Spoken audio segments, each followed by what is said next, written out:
have been talking about every time this happens.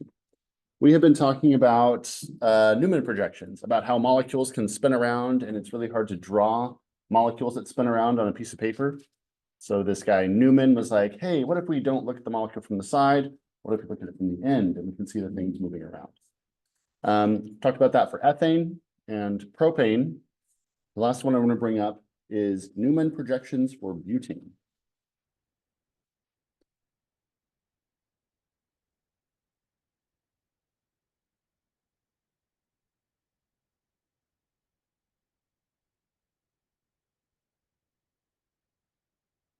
It is probably, no, it's 3.7. Propane was 3.7 as well. We did talk about propane, right? Okay. Already got to make my dumb King of the Hill references that nobody got. Still nobody knows what I'm talking about. It's good to know. It's funny on that, really briefly, about all the references I like to bring up. I'm like, oh, here's a Harry Potter reference. Here's a King of the Hill reference. Of course, nobody watches those anymore. So then I was asking my students, how do I, like, what do I use to relate to you guys? And for the younger students, they were like, SpongeBob. And I've not seen a single episode of SpongeBob, so I'm not there. Where are we at? What's our thing? If I make a reference to like this, everyone in here is gonna be like, yeah. What'd you grow up on? King of the Hill? All right. Oh, I got lots of South Park references. I can't make them in class, but I got a bunch. How about you youngins? What'd you grow up on? There wasn't like a unified thing. That's the problem. It's like streaming now, there's like 50 different things. Okay, but this decidedly not SpongeBob, because when I said SpongeBob, nobody was like, yeah. Are we officially too old for SpongeBob? Or too young? I'm sorry, too young for SpongeBob. That would be the. Okay, this is not important at all, and you guys are marginally entertained by this. So let's talk about conformations of butane. Note to self, stop trying to make connections with the students. They don't like it. Butane is going to be a little bit more interesting than propane because there are two CH3s in here. So when I did this with propane, I had one CH3, but now I've got two big groups, and I can talk about the relative motion to each other. So I'm going to focus on the C2-C3 bond, which is why I'm drawing out dashes and wedges across those two carbons. Ooh, bulging eyeball. It's an ophthalmology visit right there. So the eyeball is looking up here. This is me looking up at this molecule across the C2-C3 bond. When I look at it from that angle, I'm going to see something pointing straight up in front of me. What is pointing straight up here?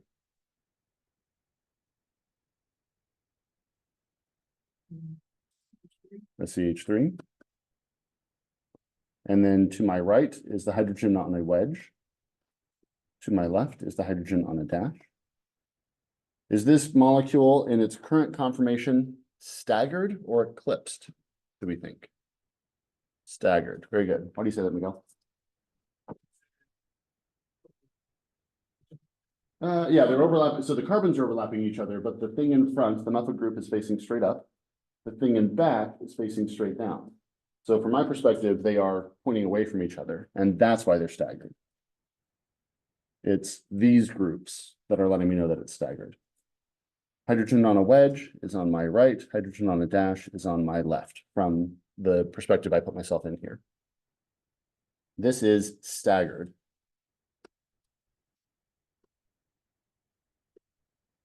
But now, because I have two different groups that I can keep track of, we're going to call these two big groups, in this case they're methyl, but it can be any big groups, anti, because my two biggest groups are as far apart from each other as they can possibly be. So the methyl groups are opposite or anti to each other. This is a pretty good situation for butane to be in, right? Methyl group takes up a bunch of space. The other methyl group takes up a bunch of space.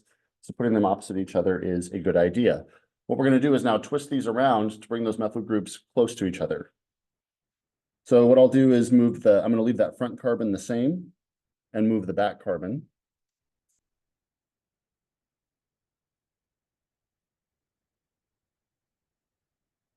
So if I move that back carbon over, put my CH3 here, hydrogen here, hydrogen there. We've talked about these penalties. I don't need you to have them memorized, but just to remind you what I'm going to use the numbers here to give you a kind of quantitative assessment of these. When we overlap a hydrogen with a hydrogen, that cost us 4 kilojoules per mole.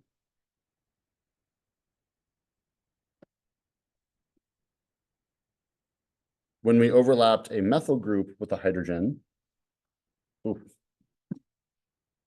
that cost us, bless you, twice. That cost us 6 kilojoules per mole.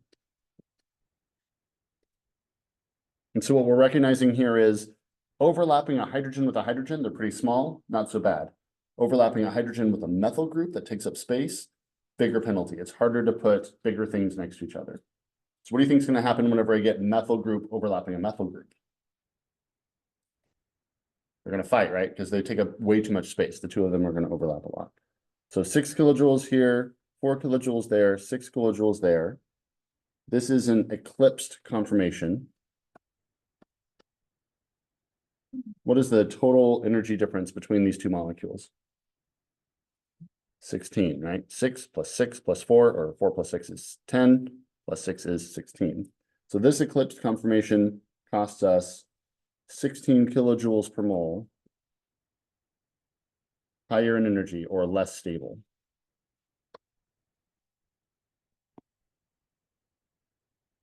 Keep that in mind. This is an excellent time to forget about the relationship between energy and stability. High energy, unstable. Low energy, more stable. I think we've talked about this in here, the friends that are going to give you a call on a Friday night. Keep those friends in mind while we're doing these sort of calculations. If you are high energy, you are unstable. You are not settled. If you're low energy, you're boring, you're very stable, just constant, right? So maybe put a mix in there for your lives. But for molecules, we want to be as low energy as possible. Okay, if I move this one more time, I'm going to have my CH3 up here. So what I'm going to do is keep that front carbon the same. So notice this is I think the beauty of moving just one carbon each time. My front carbon stays the same in every one of these pictures. The only thing I'm doing is moving that back carbon in relation. So my CH3 was eclipsed. Now it's here, which means my hydrogens have moved into their staggered positions.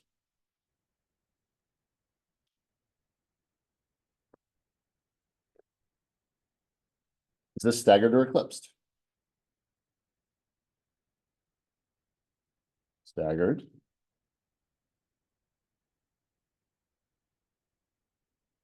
Do we think it's as stable as the staggered anti when we had the two methyl groups on the opposite side? Probably not, right? We've been talking about how these two groups take up a lot of space. So if the two methyl groups are opposite each other, I'm not even on recording. I'll come over here. The two methyl groups are opposite each other, anti, not that. As we move them around, now we're getting to where they look like this. They are not right on top of each other, but they're close enough that they start to feel one another. And so that front is right here. Front CH3, jazz hands, back CH3 over here. These two are in a staggered position, but they are getting close enough to start to influence one another. Does anyone in here speak French? Even a little. Good, then I can butcher the language. We use the French word for left. Is it right? We use the gauche. I think gauche is what is right? Gauche, left. This is staggered gauche.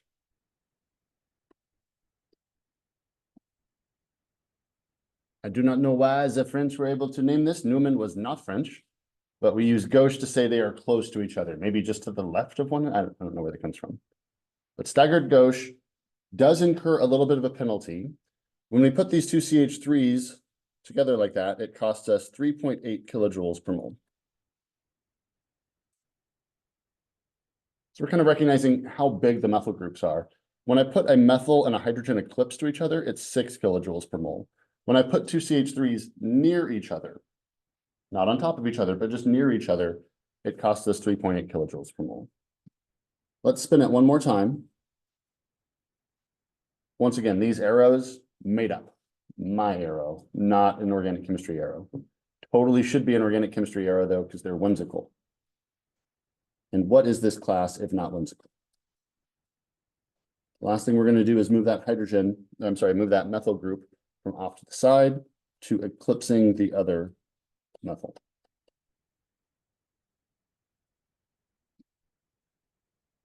This is eclipsed. And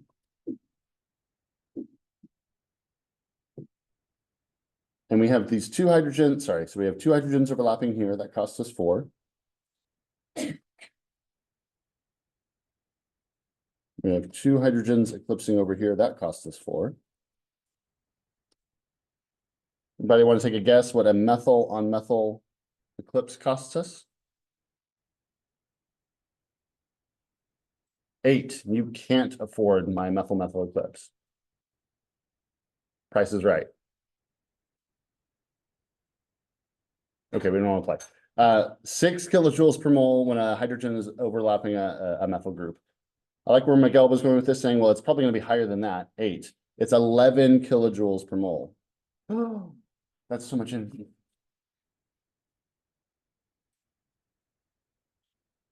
And so now we are at a grand total of 18 kilojoules per mole less stable, 19 kilojoules per mole less stable.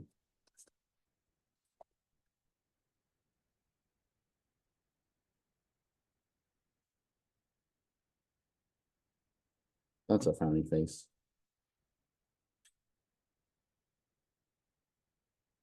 We don't have a special name for this. It's just like really bad eclipsed. So you have like staggered, eclipsed, staggered gauche, eclipsed. Like, ooh.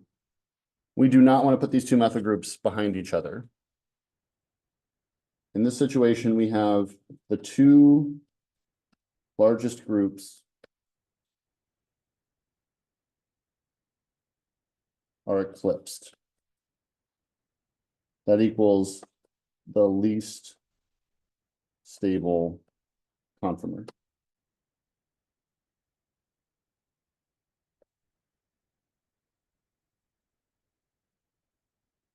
Keep in mind, that's what is the relationship for every one of these groups that I drew here. These are all conformers of butane. Butane hasn't gone through any sort of chemical reaction here. It's just spinning, and it's in unstable orientations. So I'm butane, right? This is my most stable conformation. When I sit here with my big long arms hanging next to me, this is pretty good. If you made me stand in this room like this for any length of time, this is not good. I can be here, but I don't want to sit like this. If you find me in a room doing this, call someone for help because I'm being held at gunpoint, right? It doesn't mean I can't put myself in this orientation. It just means I don't like to be here. The same thing is true for butane. It's here, here, here, here, here. It's moving around. And we're showing multiple pictures to show that relative motion that it can have. But not every one of those pictures is created equal. This one is the best, most stable.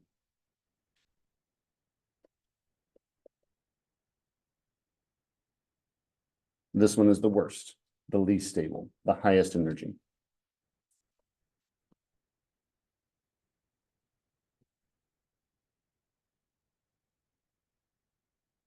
That makes sense?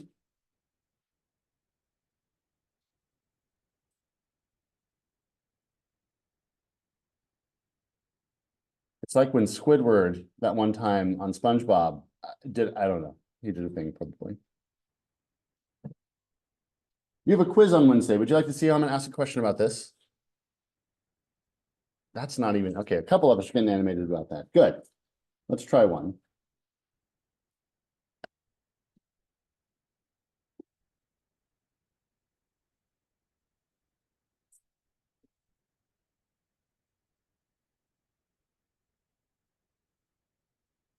When I give you questions with Newman projections, I'm going to be pretty picky, and that's to defend my sanity when I'm trying to grade them.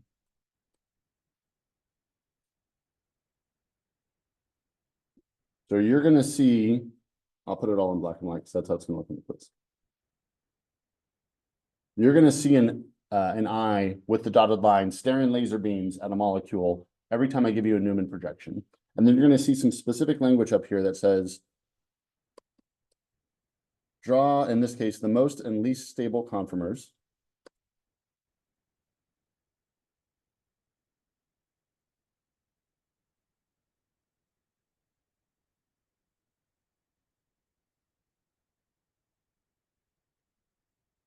Here's the specific language. From the given orientation.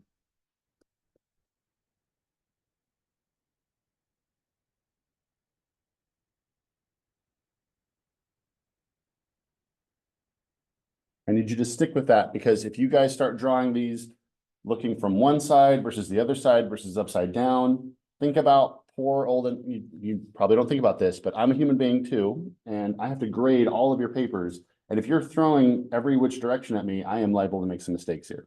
So I'm going to limit you in this one area and say, when you draw this molecule, you must draw it from this given orientation to start with, and then you can start spinning it around. So I want to see this molecule as a Newman projection. I want you to decide if the given orientation is the most or least stable. It's one of those two. And then I want you to spin it to make the opposite one. So if it's the most stable, draw me the least. If it's the least stable, draw me the most. I'm looking for two Newman projections.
Let's start off with the given orientation. And I know you're still working on it, but just one, because it looks like some of you woke up in the same sort of like fog than I am in. So I don't want to let this slide for too long. And two, I want to kind of guide us through this. The given orientation here, I intentionally drew this chlorine facing straight down because every other Newman projection I've drawn for you, we had something facing straight up in front. We don't have that here. So first step, did we all recognize that that front carbon looks like this? As we look at this thing from left to right, there isn't anything facing straight up for me, it's facing straight down. What is facing straight down on that front carbon? Chlorine. Hydrogen on the wedge is on my right, hydrogen on the dash is on my left. In the back, is this a staggered or eclipsed conformation?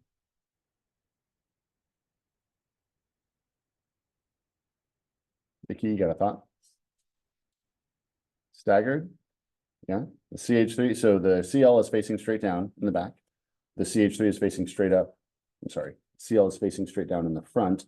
CH3 is facing straight up in the back. So those two are staggered, which means the hydrogens are also staggered. Do we think this is the most or least stable conformer of this molecule? The most stable, right? So the CH3 is one big group. The chlorine is my other big group. My two big groups are anti to each other. This is the most stable.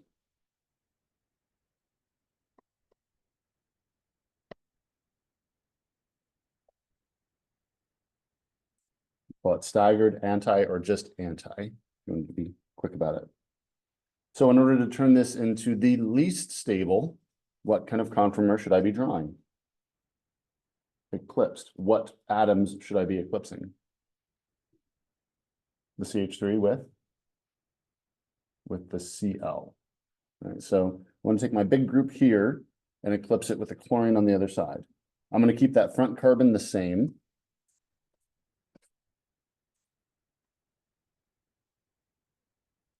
Right, so it didn't move anything on that front carbon. I'm going to rotate the back carbon around. So that CH3 is going to move down here. Again, keep in mind the left-right orientation of these lines does not matter. You can put them on the left, you can put them on the right. Same answer, which means my hydrogens are going to overlap as well. This is eclipsed, but eclipsed, right? Putting our biggest groups on top of each other. So this is the least stable.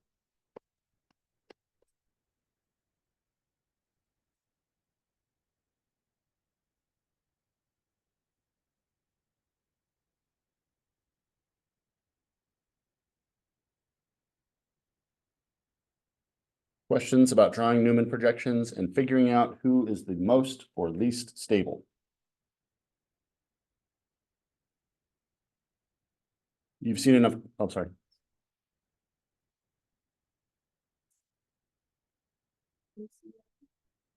I want to, so here, the prompt was, we want to see the most stable conformation and the least stable conformation. I drew the molecule as it sits and determined that it was the most stable, right? So I had my big group on one side, I had my big group on the other side. So they're as far apart from each other as possible. That's great.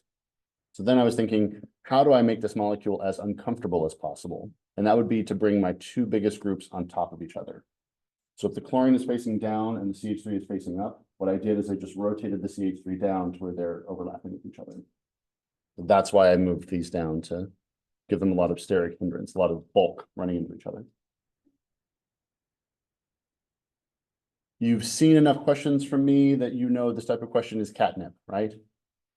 If I ask you to do something like this, not only are you drawing that you know how to draw Newman projections, but you also know how to spin Newman projections, and you know how to evaluate the relative energies between the two. 100%, you're going to see a question like this on Wednesday. Will it be this molecule? No. Will it be in this orientation? Probably not. But something like this, you're going to take a molecule that's flat, you're going to turn it into a Newman projection, you're going to spin it around, and you're going to tell me the energy differences between those two. There's an action center today with some great practice for that if you'd like to come hang out with all the coolest kids at NSU and one super lame professor. Any questions about Newman projections?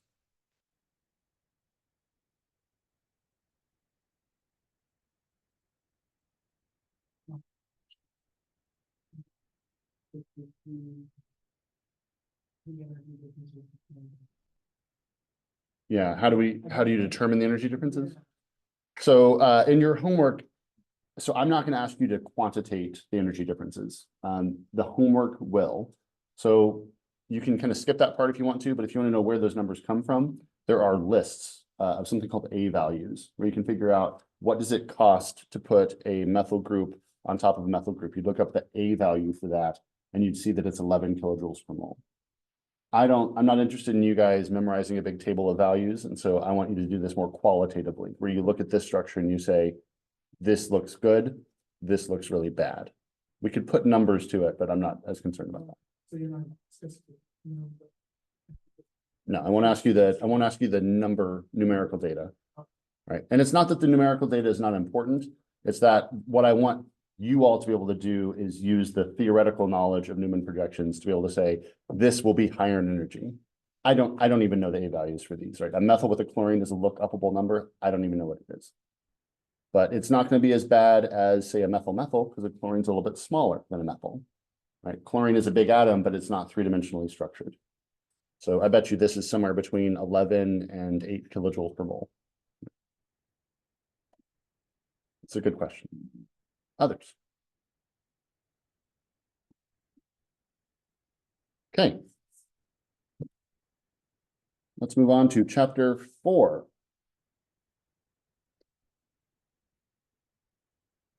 Which I think is very similar to chapter 3, but we change it up a little bit.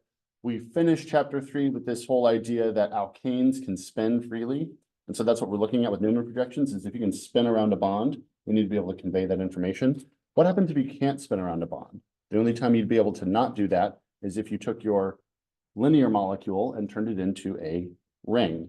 If you put something into a ring, it starts to lock in the orientation of those alkanes. And that's why chapter 4 focuses just on cycloalkanes.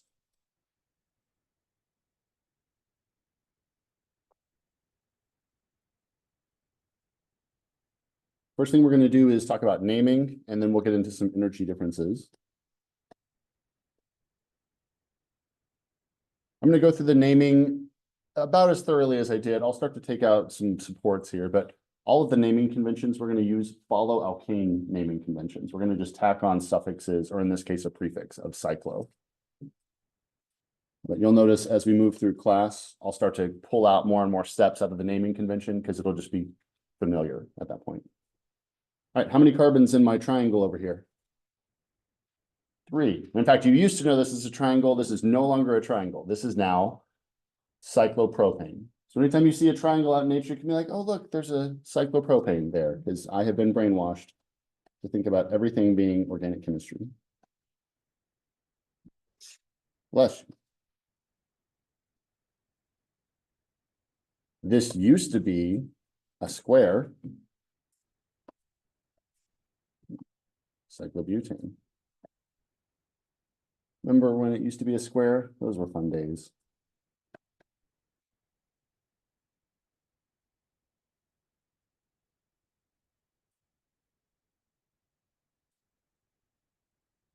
Our nation's military might is in a building that they call the Pentagon, but they've actually mislabeled it because it's a cyclopentane.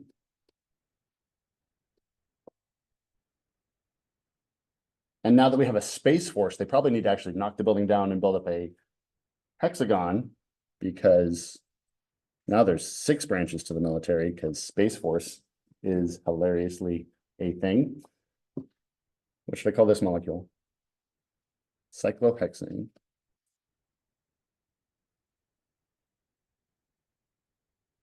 All these other cycloalkanes are okay. Cyclohexane is special.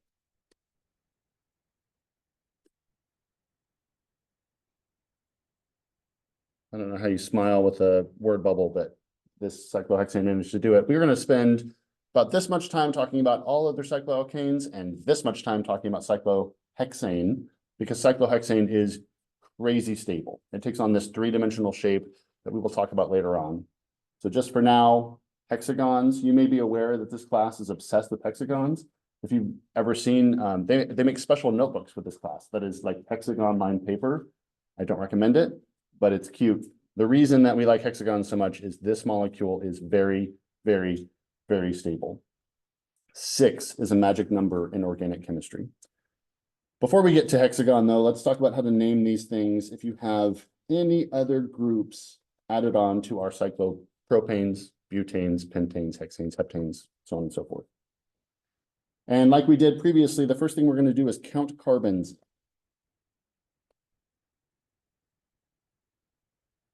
We're going to start out, though, by counting the number of carbons in a ring and any carbons that are attached to the ring.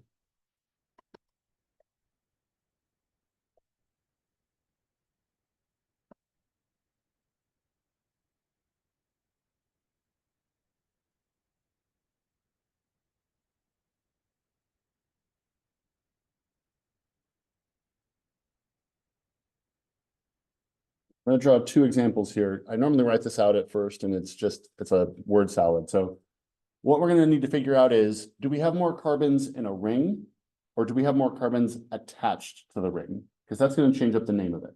If I have 3 carbons in a ring and 7 carbons on a chain coming off of it, I'm going to say it's a heptane with a cyclopropyl group attached.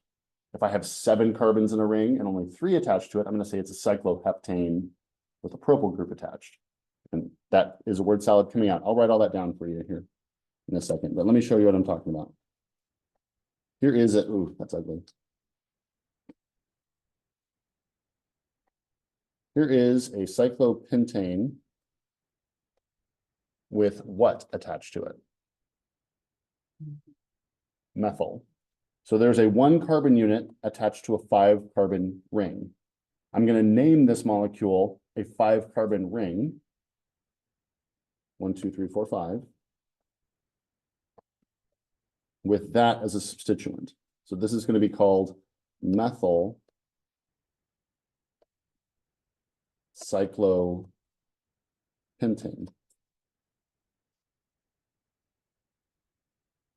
If, however, I have a small ring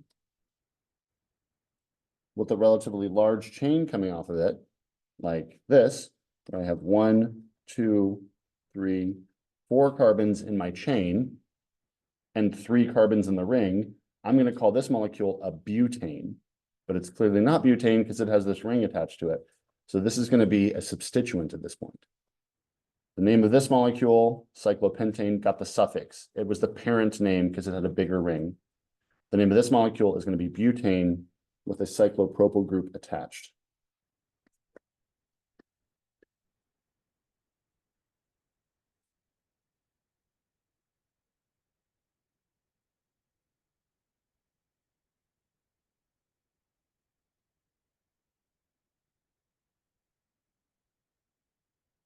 You see the difference between these two? Big ring, relatively large ring with relatively small alkyl group. Name it as a ring. Small ring, relatively large alkyl group. Name it as the alkane. Not, this wouldn't be butyl cyclopentane. That would be an inappropriate name to call this.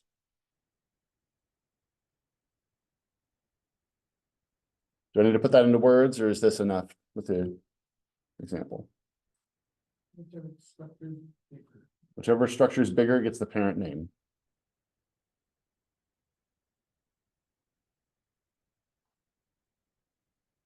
I'm gonna write it down. We're like, I'm getting half nods and half like, what the? Okay, so my whole thing here is, if the number of carbons is greater than or equal to alkyl substituents, name the alkyl substituted alkane. I'm not writing that down. I'm not writing that down. I like the thing we were just workshopping over here. More carbons, what did we say? It was better.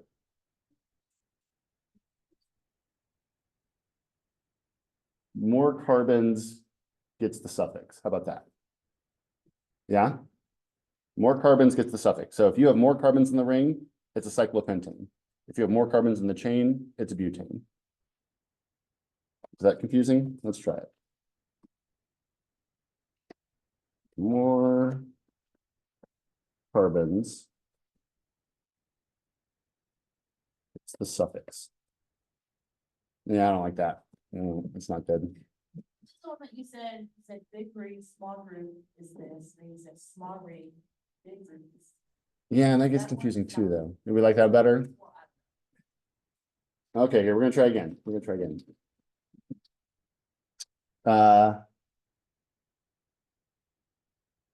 Big ring, name is ring. Small. No, we're just gonna leave it like this. If you have a large ring, name it as a cycloalkane. If you have a small ring, name it as the substituent. Okay. Let's just do that.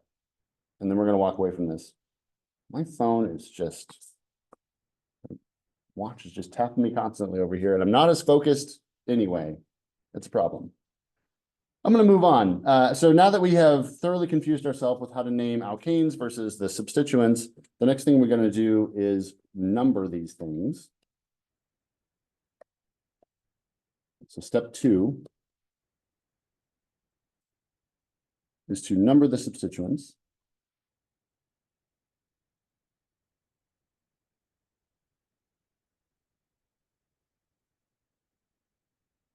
And then we're going to write the name.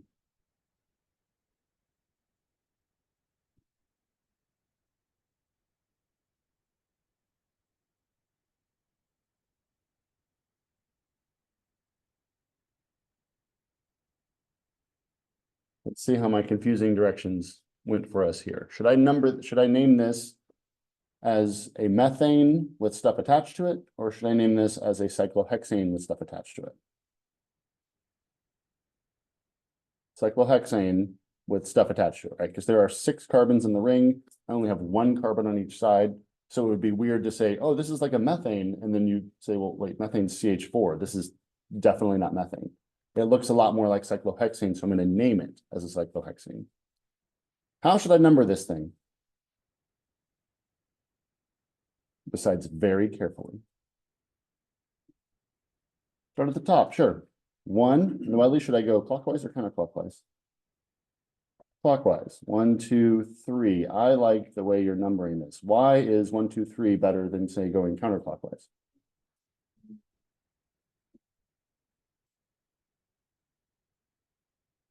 We're trying to get as small of numbers as possible. And Noelle's saying, well, I like 1, 3 instead of 1, 2, 3, 4, 5. 1, 5, no good. 1, 3, yay. So the name of this molecule, let's just jump right in there. What is the name of this molecule? Close. Sukina, start us off here. Uh-huh. Yeah. Yeah. And then the hyphen, and just strike it. Die. Let's just die. No. Di,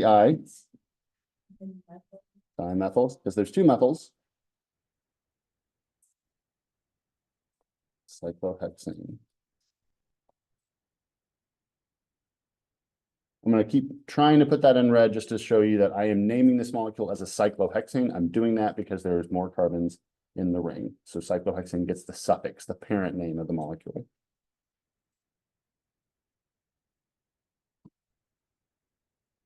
That makes sense?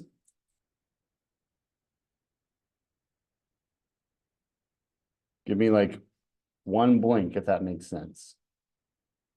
Stare at me, like start to just like kind of nod off if you have no idea what's going on and you're sleepy, you want to go home. Okay, I appreciate that feedback. Let me show you a couple more here. So the thing that rings introduced to us that we have a problem with now is we have this option of we can number clockwise or counterclockwise, right? Because it's a ring. So if you start one direction, you'll end up running back around the other way. So sometimes groups can occupy the same numbers. We want to number our alkyl groups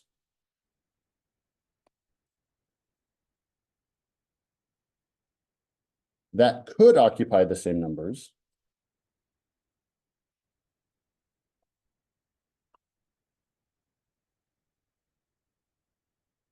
The same position. We're going to do that alphabetically.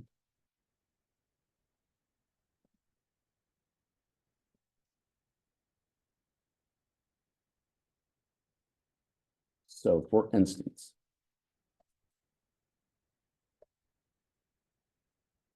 let's take the training wheels off. No more drawing in. Let's do full skeletal structures here.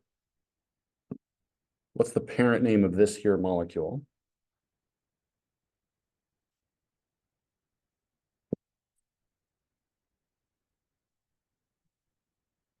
Cyclopentane. Yep. So 1, 2, 3, 4, 5. Now the question is, I need to put a 1 and a 2 on here, right? This is going to be a 1, 2 substituted cyclopentane. Who's number 1? You guys are number 1. Who's number 1 in this structure? So we have, I love where we're going with this. Let's figure out what groups we have. Up here we have what? Methyl. What's this? Ethyl. Okay, so who gets number 1? Ethyl gets number 1 because E comes before M in the alphabet. So we're going to go number 1 this way, 2, 3, 4, 5. I'll put the other numbers in here just to keep track of what we're saying. So the name of this molecule is going to be 1, ethyl, 2, methyl, cyclopentane.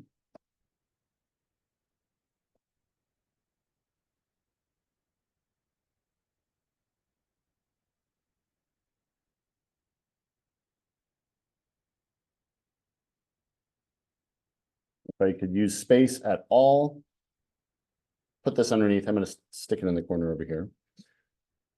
If you have a halogen present, because sometimes they pop up, you're gonna do this exact same thing. You're gonna just alphabetize the halogens like you would an alkyl group.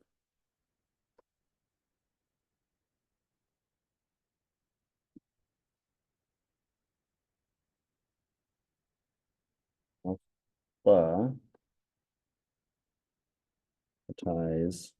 halogens. Okay, words. If present. Oh wait, alphabetize halogens. Like alkyl groups.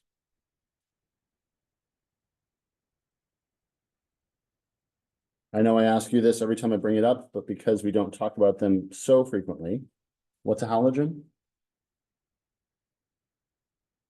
Row 7, yep, on the other side of oxygen there. So fluorine and company down the column are all halogens. If you see one of those things on a ring, you're gonna alphabetize it like you would an alkyl group.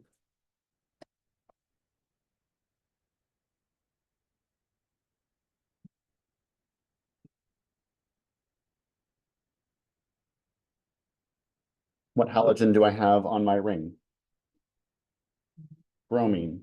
When you have a halogen on a ring, you're going to put O for the suffix on it. Bromine is going to turn into bromo. Fluorine would be fluoro. Fluorine would be chloro. Iodine is funny. It's iodo, and I always think that's good. They have some good names in there. What is the name of this molecule?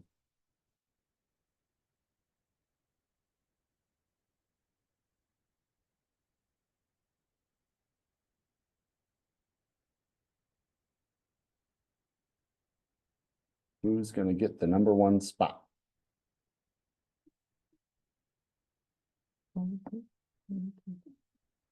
The parent name is cyclobutane. What's attached to my cyclobutane? Yep. I'm going to just turn you up 2 decibels here. You have a methyl group and a bromo. Who gets #1? The bromo. What is the name of this molecule, Noelle? Hyphen bromo. Yep.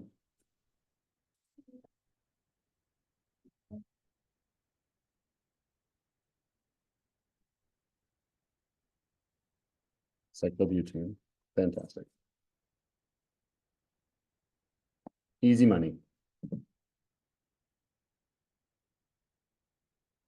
Bromo wins because my other group over here is methyl, and I'm treating my alkyl groups, I'm treating my halogens like alkyl groups. I'm comparing B and M.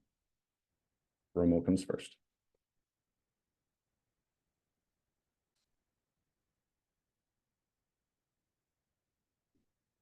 Yeah. So good. So fun. This feeling you have right now, it's not panic and it's not sleepiness, it's joy. You're just overwhelmed with joy. And I know it happens a lot in this class, but you got to just make sure you contain it a little bit here. You're like, wait a minute, do I love organic chemistry? I thought I would hate this class. This is the best thing that's ever happened to me. I know. I also give an advanced seminar on gaslighting at 3 o'clock today, if you want to look at that. Questions on how to name cycloalkanes or be creepily deceptive to your students.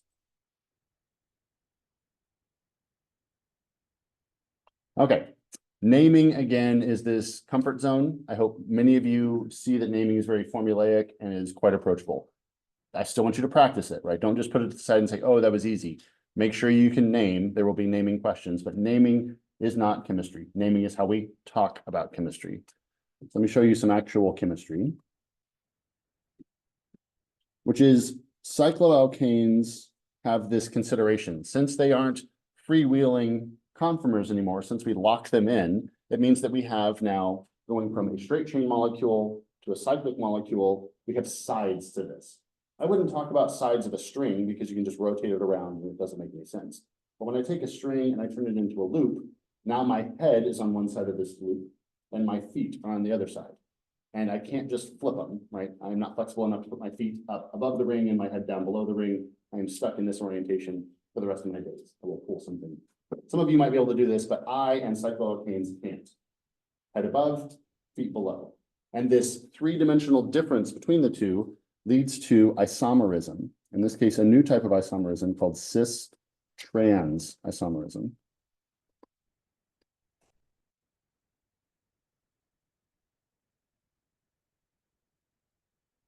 What I'm going to do is I'm going to draw a cyclopropane for you. And we've been drawing cyclopropanes like triangles, but what I'm going to do is tilt it out towards you to show you in notation how we often draw cyclic molecules like a basketball hoop. So instead of it being flat, like a triangle like this, I'm going to have you look at a cyclopropane end on. The way I'm going to show that is I'm going to draw a flat line in the back and then a wedge here and a wedge here. And that is meant to indicate that a carbon, that front carbon, is pointing out of the page towards you.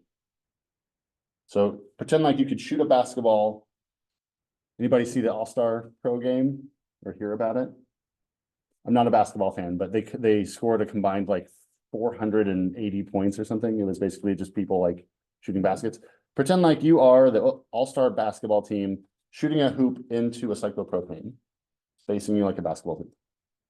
The reason I'm doing that is I'm going to draw you two different cyclopropanes that have methyl groups on them. On one side, I'm going to put the CH3s together. So both facing up. And on the other one, I'm going to have a CH3 facing up and a CH3 facing down. And the reason I'm drawing it like this is I'm trying to indicate to you that when I make my cyclopropane, there's an orientation difference here. My head is above the ring, my feet are below the ring. In this molecule, both the methyl groups are above the ring. In this molecule, one methyl group is above the ring, one methyl group is below the ring. Before we add cis-trans isomerism into the picture here, what would the name of this molecule be? Remembered ring. Dimethyl. Yeah. So this is 1,2-dimethyl cyclopropane. What's the name of this molecule?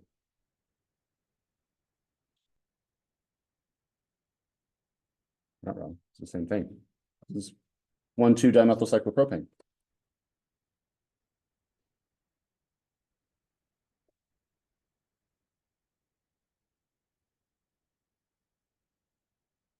Well, I brought some 1,2-dimethyl cyclopropane to the party, and you brought some 1,2-dimethyl cyclopropane to the party, but your molecule is different than my molecule. And so now we have to have additional naming conventions so that we don't confuse your cyclopropane from my cyclopropane. The two methyl groups are on the same side of this molecule, and so we're going to call that cis 1,2-dimethyl cyclopropane. The two methyl groups are on opposite sides of this cyclopropane, and so we're going to call that trans. I don't have a good one here. Cis, we use those words typically these days for things like cisgender, of if you identify with the gender, that your biological sex, with the sex you identify with. It's kind of harder to identify with a molecule here. Trans, I think of transatlantic flights, right? If you go on a transatlantic flight, it means you're flying across the Atlantic Ocean, typically going to Europe or the Middle East. So these methyl groups are across that ring from each other. They're on the same side, they are cis. These two molecules, sorry, I know we're out of time, so I'm gonna put it up here, are what are called stereoisomers.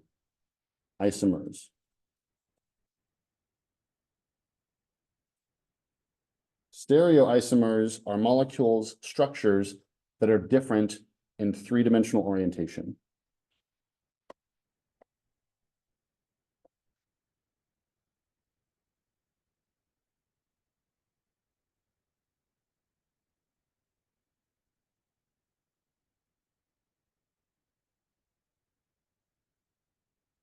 We haven't had to really deal with that yet because we've been dealing with structures that we can just spin around. Well, now we're adding some rigidity to a molecule, which means there are going to be different three-dimensional orientations to these molecules, and we have to take that into consideration. If you want to practice all things Newman projection and the start of cycloalkanes in 10 minutes, I will be in 248 over there. Come hang out. Otherwise, I will see you all on Wednesday for quiz 11 billion, whatever, quiz 4? The next quiz. Have a good one.